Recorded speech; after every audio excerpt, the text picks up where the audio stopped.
তারেক এক সহজ, শান্ত স্বভাবের বিশ্ববিদ্যালয় পড়ুয়া ছেলে। ঢাকার এক নামকরা ভার্সিটিতে কম্পিউটার সায়েন্সে পড়ছে। টেকনোলজি নিয়ে খেলা তার নেশা, আর রহস্য তার দুর্বলতা। বন্ধুদের মধ্যে সে একটু চুপচাপ হলেও যখন মুখ খুলত সবাই মনোযোগ দিয়ে শুনত। এক সন্ধ্যায় হোস্টেলে বসে থাকতে থাকতে তারেক একটা অদ্ভুত বিজ্ঞাপন দেখে ইউটিউবে।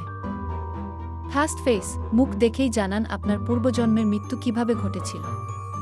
প্রথমে সে হেসে উড়িয়ে দেয়, কিন্তু অ্যাপে ঢুকে দেখে ব্যাকএন্ডের কোড স্ট্রাকচার খুবই অদ্ভুত, যেন কেউ ইচ্ছা করেই এক রহস্য লুকিয়ে রেখেছে। কৌতূহল তাকে পেয়ে বসে। সে অ্যাপটি হ্যাক করে দেখতে চায় এর ভিতরের অ্যালগোরিদম। কিন্তু হঠাৎ করে তার ফোন স্ক্রিন একদম কালো হয়ে যায় এবং কিছুক্ষণের মধ্যেই একটি মুখ ভেসে ওঠে, একজন তরুণ যোদ্ধার মুখ, রক্তমাখা বর্ণ পরে। নিচে লেখা, আপনি ছিলেন তারকেশ্বর সেন, 1452 সাল, মালযুদ্ধের ময়দানে শত্রুর হাতে বেইমানির শিকার হয়ে নিহত। তারেক ঘামতে থাকে। একটা ঝাঁকুনির মতো অনুভব করে সে চোখ বন্ধ করলে দেখতে পায় দরবারির ঝলক, যুদ্ধের আর্তনাদ, আর এক অন্ধকার ছায়া যে তাকে পিছন থেকে ছুরি মেরে দিয়েছিল।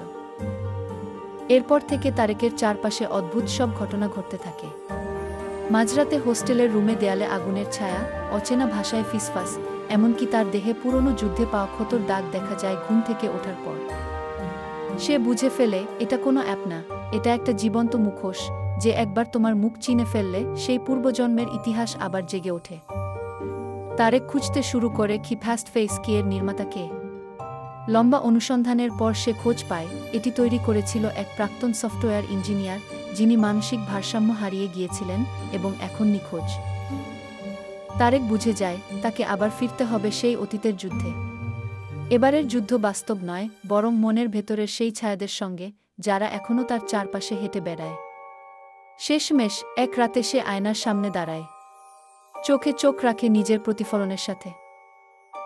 আয়নার তারেক বলে উঠে, এবার বিশ্বাসঘাতকতা করবে না তারেক, এবার তুমি বাঁচবে গু।